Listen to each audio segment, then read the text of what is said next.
It's a brand new day. Monday it is. Welcome to Breakfast Central on News Central. Yes, we made it. Despite the torrential falls, the heavy rain, it's raining not just cats and dogs, but hippos, elephants, and not forgetting all the animals that you could ever think of, because Lagos is indeed submerged.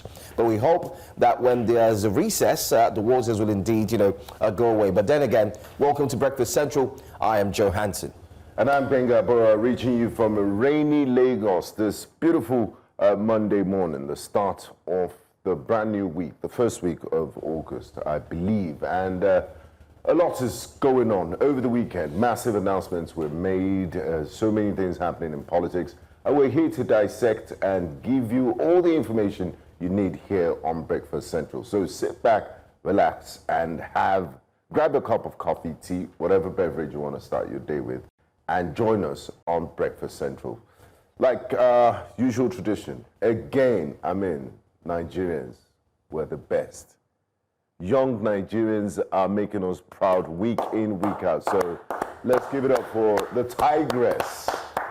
They're following in the footsteps of their footballing counterparts. Yes. They conquered Africa. That's it. They did. It wasn't $1,000 here for the footballing girls, another hopefully for the Tigress. So it's raining funds in Abuja. Yes, just the way it's raining in Lagos this morning. So congratulations to the girls. You made us proud. And Mr. President did tweet at the girls. But that's one of the tweets from the girls, I believe. Yes. There she's saying, y'all should put some respect on our name, I beg. Make una help us call president. Say our house is ready and money. Putting the presidency on notice. Like no time. They started a precedent, and you have to maintain it. Yes. Anything less would be unfair to the girls, honestly. Absolutely. The president has started something which he should keep up. So this is where the question comes in, Binga. Should the president of the Federal Republic of Nigeria, President Tinubu, also give the same amount that was given to the girls? What do you think? On paper, he should. $100,000. If I was in the presidency, but I'm sure they'll be like, they will say, you will be embarrassing the president. If he did it 24 hours later, that okay, there was a mix-up. I meant $10,000 each. But in the calculations, it's just $1 million. So what's $1 million to Nigeria? If you look at the bigger picture of things, so he should also reward the basketball. And the good thing about the basketball team is they're smaller. The girls are they're a total of they're a bit smaller. You have how many people play? You have about 5 players playing. You have 5 on the bench. You can have an extra 4 or 10, which gives you a total of 50. Pretty much, not too much, not too. The disparity or the difference is, yes, it's a bit smaller. Like football, where you have 11 players on the pitch, and then you might also have another 10, and so on. But should he give them $100,000 Yes. each? And is he also going to give them? If you don't give them, then you're trying to say that basketball is a lesser sport than basketball is a football. felele or something. Yeah, basketball is a felele. But honestly, you need to even encourage basketball more, because the facilities are hard to come by. Are you being sarcastic? No. You don't have courts around. Football, anybody can just get the round leather game and play everywhere. So you need to encourage when the president gave out basketball. That $100,000. The backlash. Yes, I was against it. But so since he has started... Do we have money? The doctors are there. The nurses are there. The roads are in a deplorable condition. That would bring me to my next conversation. Bro, how dare you after look we're at done the giants with this. of Africa and say, do we have money? We're using $500 million to renovate an airport. That conversation, we're also going to have that one. So is that the most important thing? Whether it's important or not is secondary. What we are fixing now is we're seeing mega projects, and we're seeing the presidency dole out money left, right, center. But congratulations to the girls. And Mali and Senegal are no walkovers in basketball. You're basketball head. Sure. You know these things. Go on. You wanted to take this is the presidency's tweet. The tweet from His Excellency, the President of the Federal Republic of Nigeria, President Bola Ahmed Tinubu, he tweeted and said, "United Girls, the Tigress NG, superb performance to become 5 times consecutive champions of Africa and 7th overall. Well done, Coach Renner and the team. You have made Nigeria proud. I'm expecting you all along with the trophy. Mission 5 done and dusted." Personally signed by Mr. President PBAT. And of course, the First Lady follows suit. I congratulate the Tigress national basket team at the Tigress NG for qualifying for the finals of this year's tournament. Your 10-year unbeaten run is commendable as it shows your commitment, dedication, hard work, and love for the game. You're true inspirations and pride to girls and women in general. Thank you for keeping the Nigerian flag flying. I pray that you step out for the final match. God will crown your efforts and grant you great success. We will await your arrival with the trophy again. God bless you, the Tigress national basketball team. God bless the Federal Republic of Nigeria. That's Senator Oluremi Tinubu, First Lady of Nigeria. And it was very prophetic. That was before they played the finals. And then they went for the finals. And, you know, Benga, those days. Football. Those days, Benga. Oh, you know, I give the girls motivation too. I wonder what will be going on in the mind of the male athletes. You know, they would want to win. But this is good motivation. This is good motivation. You think if the boys are watching this, boys are watching this. Idea. You know why I'm happy? I'm happy on the other hand that the ladies it's their time. Yes. And shining. I love it. Because the men have always been in the Because the men have always been at the forefront. Remember what happened, you know better. Nigeria, remember what happened in 94 and so on and so forth. Atlanta 96. It's good. It's not that the girls haven't had their fair share. They have when it comes to athletics and the other things. I think that's why they've been and also done they're well. only just getting this recognition now. The girls are doing it 5 times consecutive. Well, they've always had, but it's never been.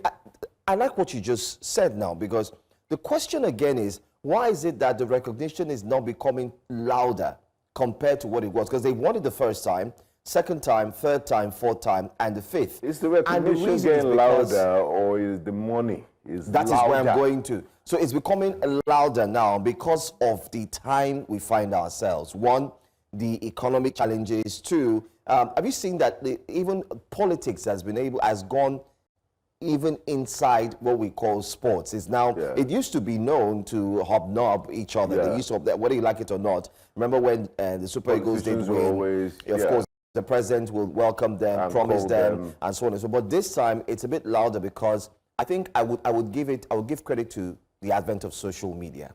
Oh yes. Yeah, because in Atlanta 96, it's only what you saw on TV, but now there's social media, everybody's talking. And even governors are also fretting the ladies. Exactly. Everybody wants to associate with success. I saw that the governor of Adamawa State also celebrated the coach of the Super Falcons, giving him 50 million naira. Wow. So that coach will be going home with a house, a renewed hope house. He already has 55 million. 55 million from the presidency, 50 million from the governor. Don't forget to the governors forum too. They've also contributed as well. So, Benga, and there's also corporate Nigeria. There are things we haven't even. They were also hosted by the telecom companies, where they were. I'm sure they'll be given mobile devices, recharge cards they will use for a year, and so on. It's good to be. Please, is there any journalism competition? Let's enter. Because all those guys are just winning money. Don't be shocked if you see me coaching the next football team. Yes. You know, telling them move. Football is taking. Go for volleyball. Funny enough, female volleyball. Not to toot my horn, but I used to play semi-pro basketball at a certain point. So football pretty much. So I think I could pass. I could pass for that. But then again, to the haters who are talking on my ears, talk about the producers, it's fine.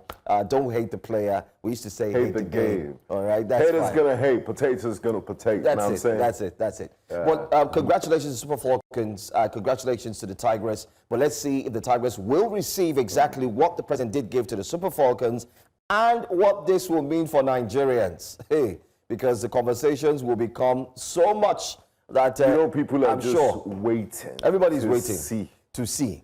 But if I were the president, what would you do? Let me ask you first. What would honestly, you do? You said you give the same? I have to maintain the same energy. I wouldn't. Because of what I did the first I wouldn't, and I'll tell you why.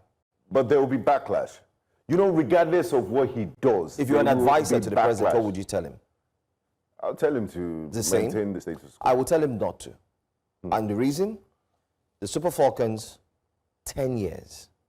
10th, did I say 10 years? No, 10th victory. Yeah, but it's not the 10-time same champion. girls that played the previous 10 The editions. Tigress, 5. So half of 150 is what? It should be either 70 or 80. So I'll do 75. So let him just do 70. Yeah, but then, following your argument, it's not the same girls that won it. And it doesn't matter. Last 10 It doesn't episodes. matter. Is it the same girls that won the Super Falcons? I did the same girls. Yeah. Some of them they've changed. A lot of them, they love players. Yeah, that's what I'm saying. So it's the team itself. It's not it doesn't matter. I'm talking about the duration, girls. but it's fine. I mean, let the president do what the president does. We would we wait got- here. man, the But president- don't forget, Mr. President, the nurses are calling on you because they need to be paid. And also It's the very doctors, critical. Nigerian The Medical doctors as well. Association, they should be in their 8th day of their 21-day renewed notice to go on strike. So please attend to them. Please permit me, before we go to our next wake-up conversation, let me use this medium to call on the governor of Lagos State, His Excellency, Governor Babajide Sanwo-Olu, whom I've been privileged to meet, and also I've been privileged to have an event where, you know, he's been part of for almost 3 times. Please, if the governor is watching, which I believe his aides or his SAs are watching, we need help in Lagos. Serious help. The roads are in deplorable condition. And let me say clearly, since we have the platform, Lagos, my dear colleague here, whom I respect very much, Benga Aborowa, did a package and a report talking about how dark Lagos is. That was 5 months ago. 5 months ago, and nothing has really been done. This morning, I got here by the whiskers. And by the whiskers, I simply mean for the following reasons. One, there was a dead body. Wow. And I'm just going to say, I don't know if that dead body, I presume it's still there. There's a dead body on VGC, just outside VGC there, lying in the middle of the road. In the heavy downpour, it doesn't matter if your fog lights are brighter, I almost ran over it. I had to swerve. Could be traumatizing. And in swerving, there was a culvert just to my left. I don't know how I did it, but I had to also manage to get back on track while not climbing on that dead body. In the heavy rain. Why? No lights. Everywhere was darkness. dark. Now, going further, the potholes. I saw a car who lost his tires. His tires were gone. The front tires were gone, and I felt sad for this man. You need to see the potholes we have on that Lekki axis. If care is not taken, somebody can jump inside. If you're not familiar with the road. And it's totally dark. Like someone said, Lagos happens to start falling under one of the ways, 1,000 ways to die. Lagos can be part of that. If care is not the way it's going, it's too dark. I've had blown out tires on Ozumba, by the way. Blown out tires? 2 times. The roads are bad. There's no light. When you're driving there, sometimes what we do is we memorize where the holes are. But today, my brother, I could not, where the holes were, I missed them. Because while I was dodging the ones I already know, I was seeing the ones I've never seen before. And this is the situation in most parts of the capital. Mr. Governor, please, you need to declare a state of emergency on the roads and the lack of street lights in Lagos. These are basics, and it's a public safety hazard. Please, as a matter of urgency, as Joe has said, let's fix Lagos and return it to its status as a center of excellence. You know what hurts me the most? Lagos State generated 1.4 trillion naira IGR in 2024. The highest internally generated revenue. In the country. And they had an increase of 35% that they've never had before from Land Use Act. And then the federal increase in federal government allocations. Because of the savings from subsidies. Exactly. So what's all this money used for? And then we're preaching solar. What is going on? Can the lights be on solar? I mean, we've seen Third Mainland Bridge. It's on solar, and then it works perfectly. So why can't you light up Lagos? It's an appeal, please. please. And to the young man who lost his life on the floor there, we don't know. We're just calling on the authorities to please do us a favor and do their best to get there. But that's just an appeal, and I just had to use this platform to do so, because I know that just like myself, many other Nigerians who are applying that route as we speak, so many people would have a difficult time with the rainy seasons just here. It's really terrible. But let's move on to our next story very quickly. She's back again, Benga. Yes. And we're talking about... cannot keep Nigeria out of her mouth. Go ahead. Go ahead. I mean, this is somebody that says she stopped identifying as Nigerian, and then every other opportunity she gets, she talks about Nigeria. I guess you can't, blood is thicker than water, like you say. But in an interview, the leader of the Conservative Party in the United Kingdom, Kemi Badenoch, said that her secondary school in Nigeria felt like prison. Please take a listen. Federal government girls' school in a place called Shagamu, and that was like being in prison. When I tell the stories about using a machete and having, because there are no lawnmowers, that's the place that I'm talking about, having to fetch buckets of water. And that was the first time that I was away from home, away from my family, and I wasn't just looking. This is a boarding school. Yes, it's a federal boarding school, and it was very. You shared a dormitory with other girls. We're about 150, I think. 20 to 30 in a room, and there were 6 rooms. And so the machete is for cutting the grass. Yes, cutting the grass. Explain why were you cutting the grass? Well, because who else is going to cut the grass? It's just, it's the grass grows and you have machetes to cut it. Exactly. They're not, this is a federal school where this is the old grammar school system sort of fading out, and everyone who passed an exam and got a certain score got to go to a federal school, and this was more socialism. So they sprinkled people around. They didn't want one school getting all the best results. They would mix people about. So you could end up getting sent thousands of miles away to a boarding school, at the extreme end of the country. So I was lucky. I didn't get sent too far away, but I was very far from home. I'd never been away from home before, and it was like Lord of the Flies. The students were in control. We needed to look after the school ground. So using a machete, having to clean toilets with no running water. I'm not going to go into the description of that, but it is very, very, very grotty.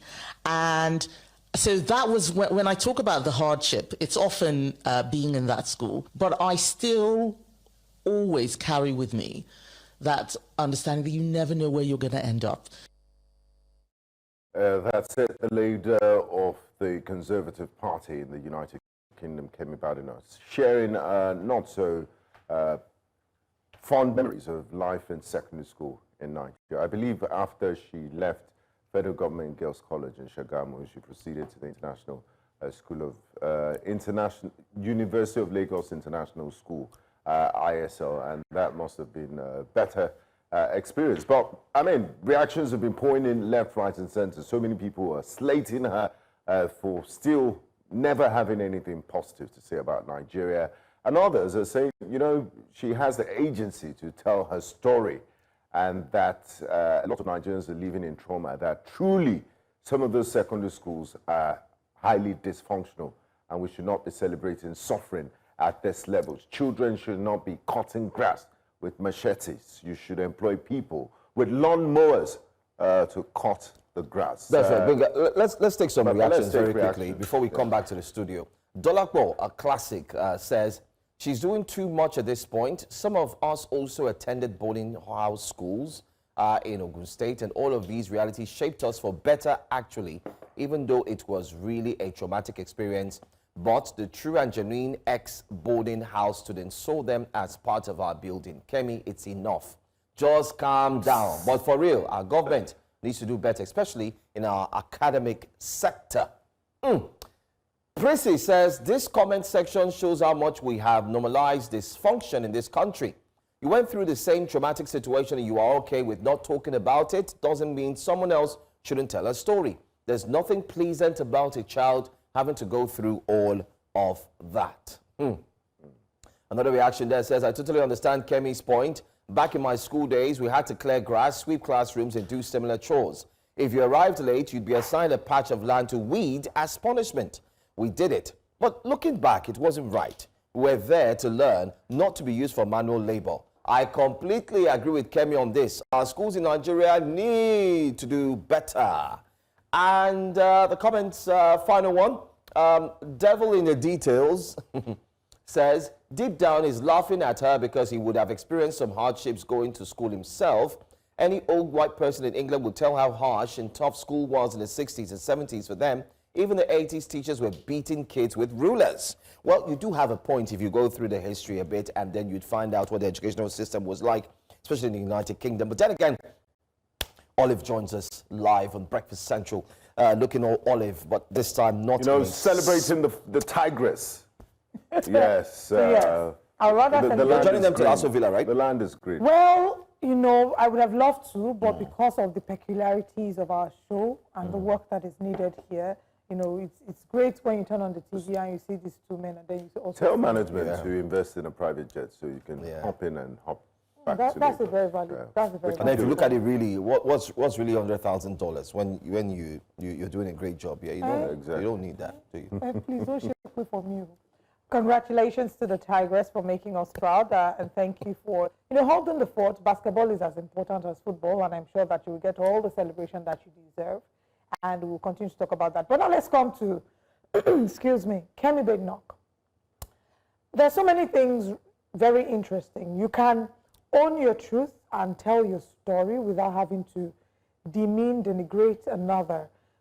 It seems as though Kemi is on a mission. You know, she was reported to have said that, yes, she's Nigerian by ancestry, but not really Nigerian, in a way not associated. Somebody that went to secondary school. I know boys that are more British than her, that went to Harrow. And my worry with what is happening with Kemi Badenoch is because it's some form of cultural amnesia, where she seems to have forgotten her background. Kemi's parents were able to give birth to her in the UK, in England, because at the end of the day, whether you like it or not, she has been given that opportunity. Her parents are immigrant parents as well. So what you're doing is you're not creating a great precedent. You can be British now. Yes, she hasn't renewed her Nigerian passport for over a decade, even though she went on national TV and lied about not being able to hand over citizenship to her child, which is a blatant lie, because anyone who does a little research will know that they're automatically Nigerian by descent. But it would seem that she's getting a lot of publicity from the Nigerian audience. She enjoys how she's riling up the Nigerian audience. I remember the first time... Her journey in politics started by appealing to the Nigerian community in the UK. It looks to me like this is support her. So it looks to me like maybe she didn't, I don't know if she got as much support as she wanted, but I mean, here she is, but it feels like she's trying to get back at them. She's trying to erase a part of her. Maybe it's trauma. So I don't understand what kind of trauma it is. What we're saying is... the HC experience. Excuse me, all of us, I went to boarding house. A number of us went to boarding house. Are we saying that Nigeria has the best boarding house But there are people that are saying we're normalizing dysfunctionality. No, it's not normalizing dysfunctionality. You can choose which... part of... No, so at the end of the day, the same way that a number of us will say, the way we were raised... But many of us will run away from taking our children Let me land this. What I'm saying is, the way that a number of us will criticize the way that we went to school, or the way that our parents raised us. If you see now we're doing gentle parenting, our parents didn't always do gentle parenting, our grandparents didn't do gentle parenting. Things are evolving. The fact that it was something that happened in time past, you know, doesn't mean it was the best. It doesn't mean that we all had the best situations. But she seems to be on a roll, seems to deliberately look for the stories that paint Nigeria in a bad light. Nigeria is not... things she said about Nigeria. There are so many positive things. She cannot deny that there are so many positive things. Even the mayor of London, Sadiq Khan, of Indian ancestry, who came to Nigeria and was saying good things about Nigeria. You know what's even wild? The fact that no matter how British Kemi Badenoch claims to be, she will never be completely seen as British. No. When they said, I saw some tweets when they were saying, Britain is our home, not a hotel. People say, which home? Who is this our? The English people themselves were replying to her saying, who is this our that you speak about? So no matter how British she is, they would probably never see her as British enough. Remember how she was shut down in the house when she talked, I mean, I don't want to make reference to that, but I would say at this point, Kemi Badenoch needs to chill. She needs to chill. It would look like this podcasters and bloggers and interviewers know that anytime she says anything in reference to Nigeria, it will gather dust, it will gather news for them. I also think it's a strategy. She falls for it all the time. I also think it's a strategy for her. And I think it's a strategy because she knows what she's looking knows her for. base. And for her to push that strategy, she needs to tell a story. And I think it's all gimmick when she sits with her team and they say, listen, you need to build a story around where you started from, how life was from where you came from, how you've left the trenches, in quotes. Oh, so like an Obama type exactly. of story. I had no shoes kind of story. Did Obama denigrate? It's a strategy. So at the end of the day, what she's trying to do strategy. She's erasing her roots in favor of her political position. Yeah, to show that this is a bona fide. But that's terrible because you can be both Nigerian and British and aspire to the highest levels of leadership, which is where she is right now. She's in a great place, and she's shaping a very dangerous narrative for aspiring black leaders, that you can't both be Nigerian and British, that the moment you get to a position of leadership, you should erase the foundation, the nation, the culture that shaped you. What they typically refer to people that do that is they call them coconuts. Black on the outside, white on the inside. That's what it is. Really, that's what it is. But then again, you've hit the nail on the head. But then again, I think we all should, maybe on breakfast, we'll draw the line. Any Kemi Badenoch story again, I think we'll have to trash it. It's public information. And just let it go, because I don't think we need to waste our time on it. This is the third time. The third time, like they say, is what?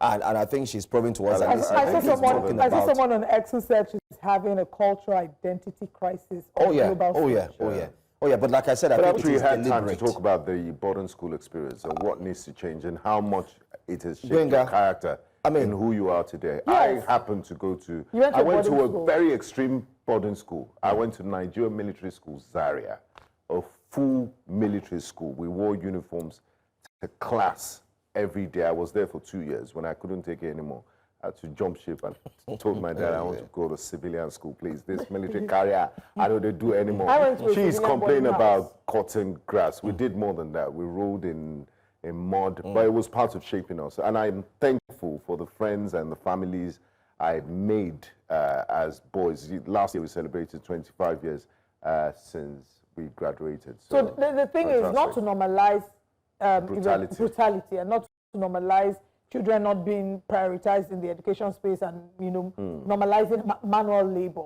But you can't take the good and the good and the bad are part of the things that make us into who we are. They've shaped us into these experiences have formed the core of who we are. So are we saying that we should take everything as is? No, there should be improvements, of course, and it's okay to point out. What we're just saying is not good is that every time she has to speak about Nigeria, every time she keeps looking for how to trash the country. Whether she likes it or not, there is Nigeria in her blood and she can't take that away. She can't run away from it. She probably needs a Will Smith moment at the Oscars. Yeah. Keep Jada out of my mouth. Keep Nigeria out of my mouth. Keep Nigeria out of my mouth. Anyway, that's all the story we're going to take on Wake Up Conversations, because our time is indeed rife and we need to move on to the show proper. Just in case you're just tuning in, well, let's tell you that you can tweet us. We're on X. You can follow us on all socials. Plus, drop a comment or two on our YouTube live streaming of Breakfast Central. And we'll look forward to read your comments when you drop them there.